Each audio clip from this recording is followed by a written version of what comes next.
था।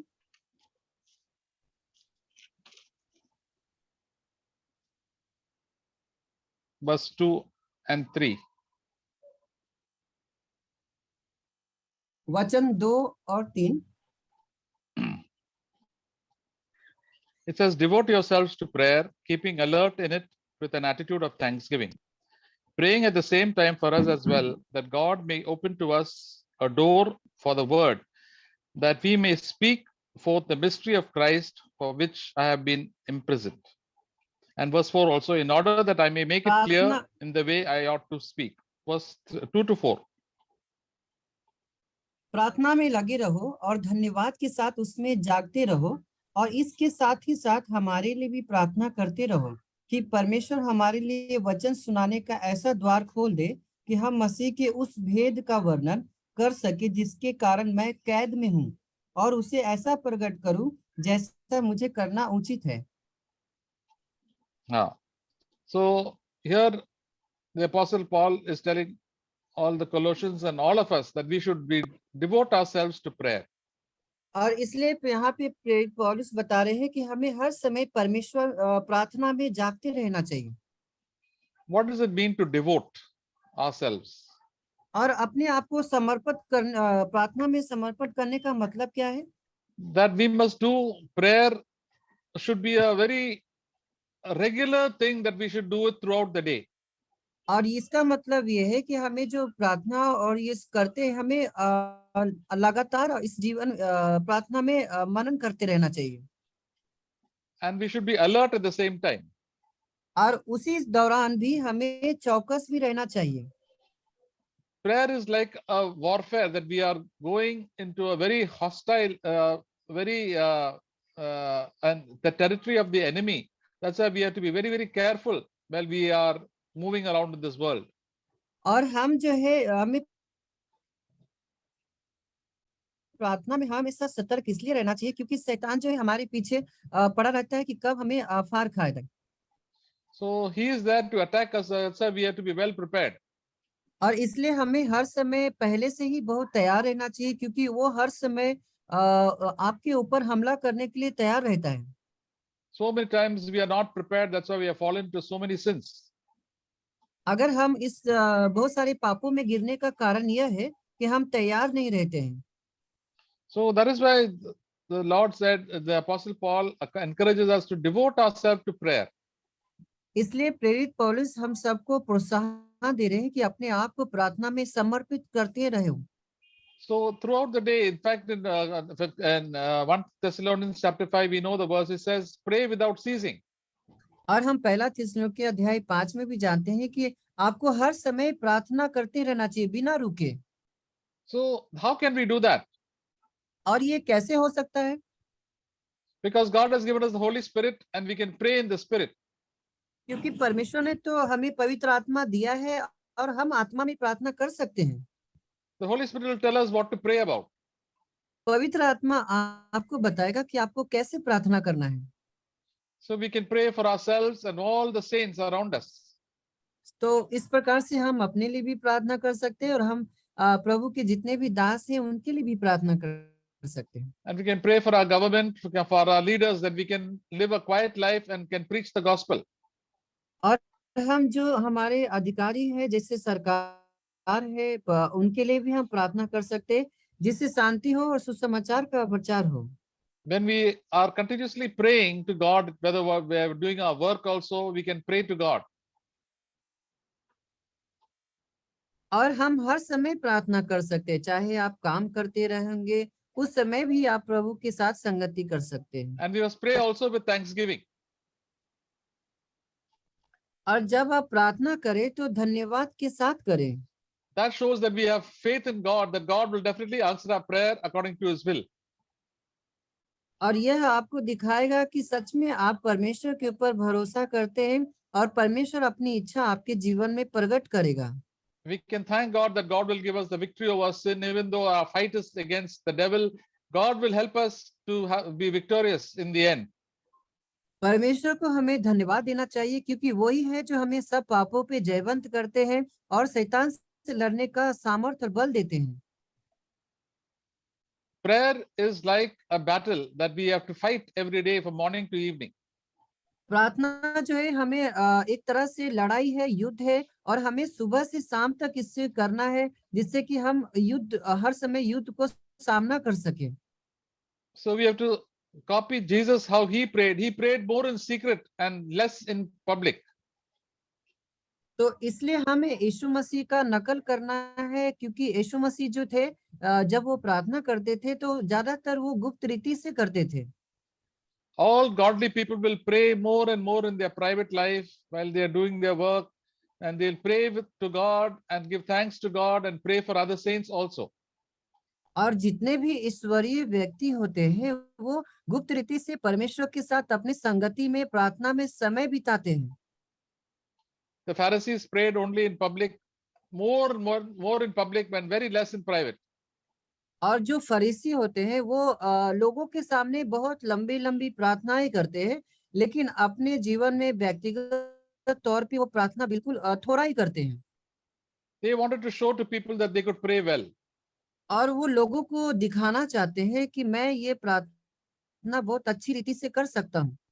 And Jesus said they have their reward. God never hears such prayers. Only the people appreciate their prayers.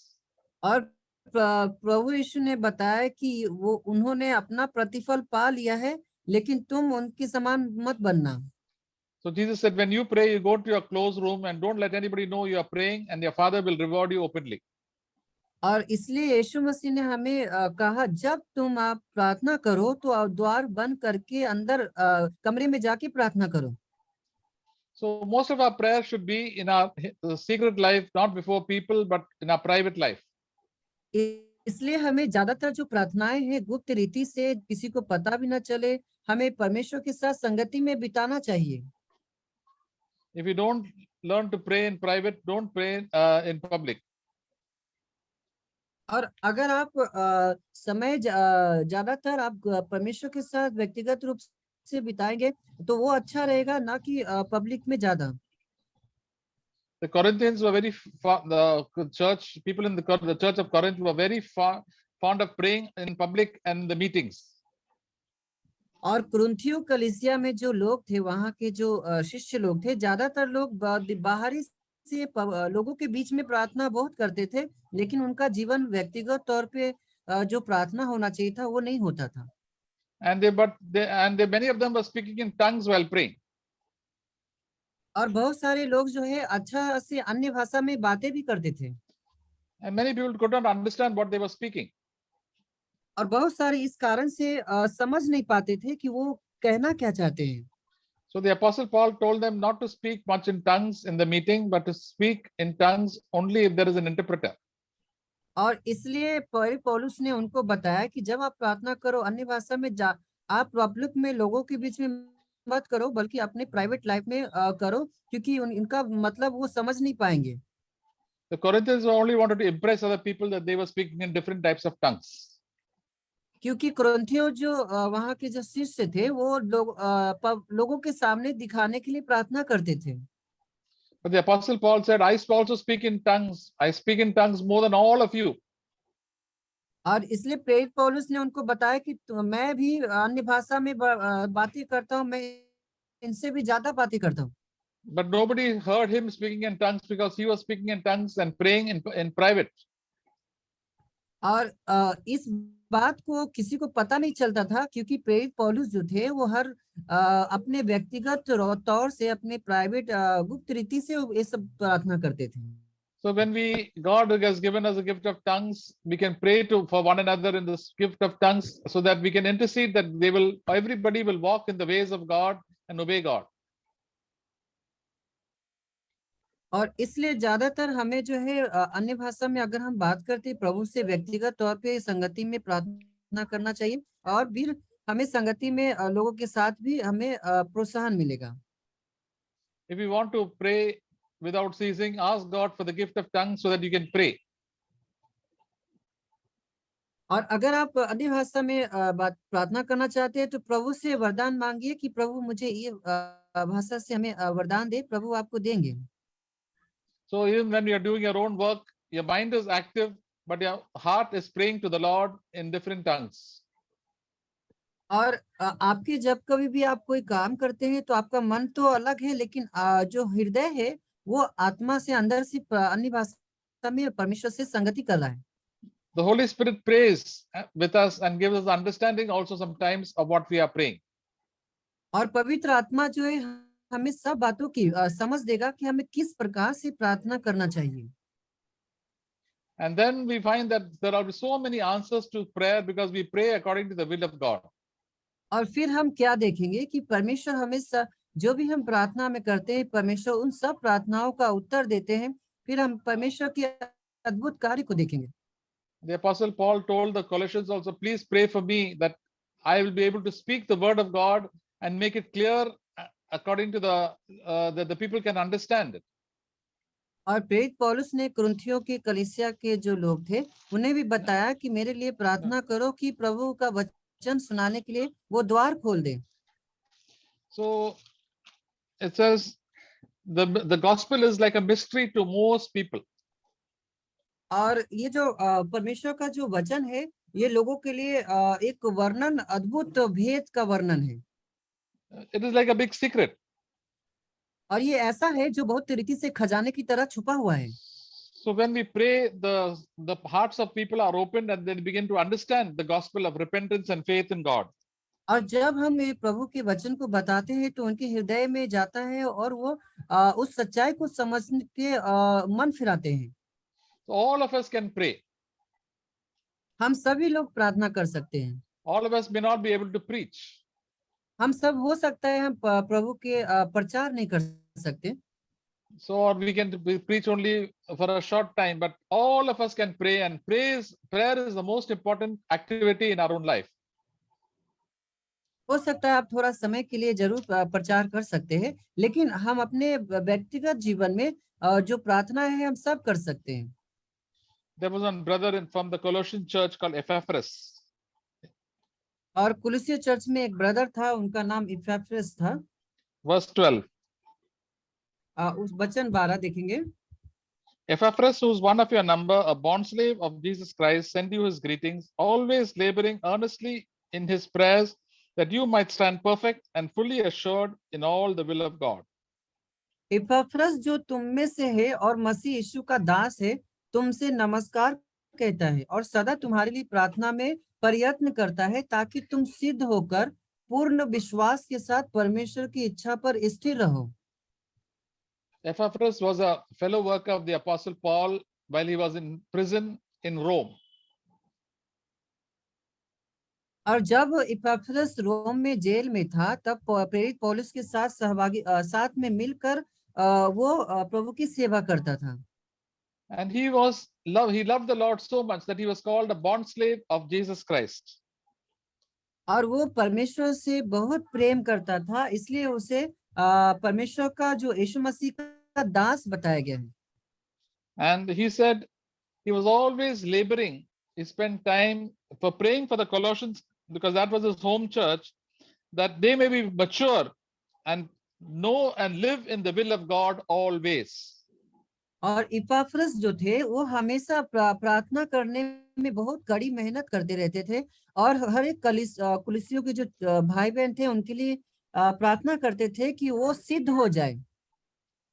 So all of us, brothers and sisters, we have to pray for our own maturity, that we may always grow and may always do the will of God in our own life. और इसलिए परमेश्वर ने हमें जो वरदान दिया है उसके द्वारा हमें जो बुद्धि समझ दिया है, हम सब परमेश्वर को प्रार्थना कर सकते हैं, प्रभु को धन्यवाद दे सकते हैं। Then definitely God will lead us into his will. तब सच में परमेश्वर जो है अपनी इच्छा में अगुवाई करेंगे। Many times we have to take decisions, we do not know whether it is the will of God or not the will of God.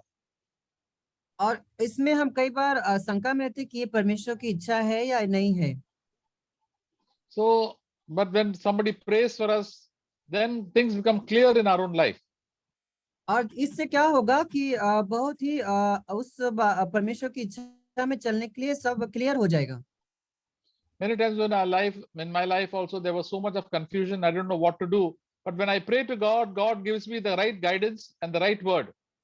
और कई बार ऐसा होता है कि हम मेरे जीवन में भी बहुत बार शंकाएं, संदेह होता है, लेकिन कैसे प्रेयर करना चाहिए, ऐसा मैं कई बार सोचता था।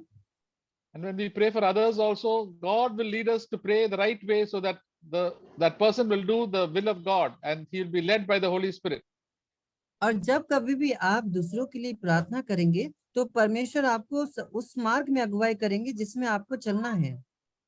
So, dear brothers, God has called us, each one of us, to pray. इसलिए परमेश्वर ने हमें बुलाया है कि हम सभी लोग मिलकर प्रार्थना करें, Because we are going to face difficult times in the future. क्योंकि आने वाले जो समय है बहुत सारा कठिन समय आने वाला है। So there'll be difficulties, problems in our life, people will be against us. And when we pray, we have the strength from God to overcome the temptations. और जब आने वाले समय में बहुत सारे कठिनाई आएंगी, बहुत सारे आसपास आपको लुभाने वाली बातें होंगी, और इसलिए हमें प्रार्थना में हमेशा लवलीन रहना है। So all of us, dear brothers and sisters, should pray more and more and have a devotion to prayer. और इसलिए हम सब भाइयों को प्रार्थना करते रहना चाहिए, प्रार्थना में ज्यादा समय बिताना चाहिए और उसमें मनन करते रहना चाहिए। We tend to get very distracted when we pray. और जब हम प्रार्थना करते हैं तो कई बार जो है आसपास से बहुत सारे अड़चन और आपको उनसे भटकाने की कोशिश करेगा। There are so many worldly thoughts and responsibilities that come to our mind.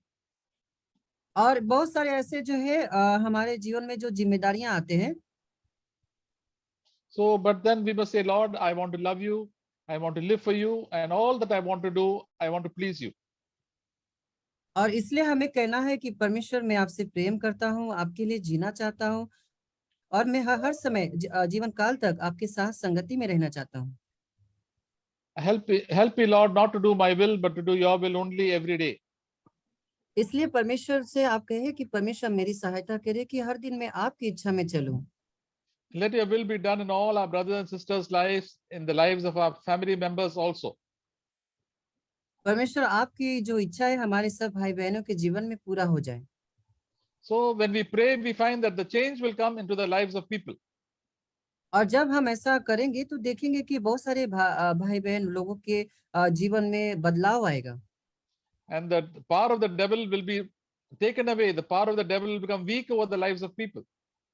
और फिर जो शैतान का जो उस पे उनके ऊपर जो जकड़े हुए पकड़े हुए, उससे वहां से उस शक्ति जो है उनसे छुटकारा मिल जाएगा। And the power of the devil will become weak over our country and in our city. और जो शैतान के जितने भी चाल है, शक्ति है, वो सब कमजोर हो जाएंगे, नष्ट हो जाएंगे। That is why prayer for us is very important. Jesus prayed and he told us, never give up on prayer. और इसलिए प्रभु ने कहा कि कभी भी आप जो है प्रार्थना करना कभी ना छोड़ना। That is why somebody said prayer is like breathing. और इसलिए सब किसने बताया कि प्रार्थना जो है हम जैसे सांस लेते हैं उसी तरह है। If we stop breathing, we die also spiritually. We become weak. और अगर हम सांस लेना बंद नहीं लेंगे तो हम कुछ समय बाद मर जाएंगे। It shows that we have depend on God at all times, and the Holy Spirit will tell us to depend upon the Lord Jesus Christ. और इस प्रकार से जो है पवित्र आत्मा आपको अगुवाई करेगा कि हर समय आप परमेश्वर के ऊपर निर्भर रहें, परमेश्वर के साथ चलें। Then the Lord Holy Spirit will lead us and guide us and strengthen us in every situation of our life. और फिर जो है पवित्र आत्मा आपको हर एक सिचुएशन परिस्थितियों में आपको अगुवाई करेगा और आपको उस किस मार्ग में जाना है उसमें ले चलेगा। Suppose we don't pray, what will happen? Suppose मान लीजिए कि अगर आप सपोज मान लीजिए कि आपने प्रार्थना नहीं किया तो क्या होगा? We will take all the wrong decisions. Sorry brother, Hello? What you से? We will take all the wrong decisions.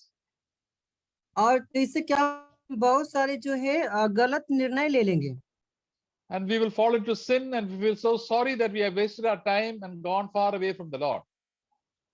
और फिर क्या होगा कि हम पापों में गिर जाएंगे और परमेश्वर की संगति से दूर हो जाएंगे। There are so many believers who have stopped praying and stopped seeking God. They've made all the wrong decisions. They make a mess of their spiritual life. और इससे क्या हो गया है, बहुत सारे विश्वासी जो है पापों में गिर के अपने जीवन को बहुत तरह से नुकसान कर लिए हैं और परमेश्वर से दूर हो गए हैं। So, but the person who prays, God will help because we depend upon the Lord. और परमेश्वर उनको हेल्प करता है जो पूरी तरह से परमेश्वर के ऊपर निर्भर रहते हैं। Even the weakest and the most junior person can pray to God. और जो कमजोर है और जो बहुत ही कम उम्र के हैं, वो भी प्रभु को संगति में प्रार्थना में जीवन जी सकते हैं। And it is said that the people who pray are the most valuable in the eyes of God. और इसलिए कहता है कि जो कोई प्रार्थना करता है परमेश्वर की दृष्टि में बहुत ही मूल्यवान होता है, Because they are friends with God, they talk with God. क्योंकि वो परमेश्वर से बातें करते हैं, क्योंकि वो परमेश्वर से उनका दोस्त है, वो संगति में चलते हैं। Before talking to people or preaching to people or to telling about the gospel, we must always talk to the Lord. और जब कभी भी कोई प्रभु आपकी गवाही या प्रभु के प्रचार या वचन बताते, उससे पहले वो परमेश्वर के साथ हमेशा वो संगति में बातें करते हैं। Because first of all, our friendship with God and our fellowship with God should be first. और इसलिए सबसे पहले परमेश्वर के साथ संगति में बात करना चाहिए, फिर हमें प्रभु हमको उन बातों में भी अगुवाई करेंगे। We thank the Lord, we praise the Lord, we rejoice in the Lord, and we pray to the Lord also for all the things that are happening in our lives and for the glory of God.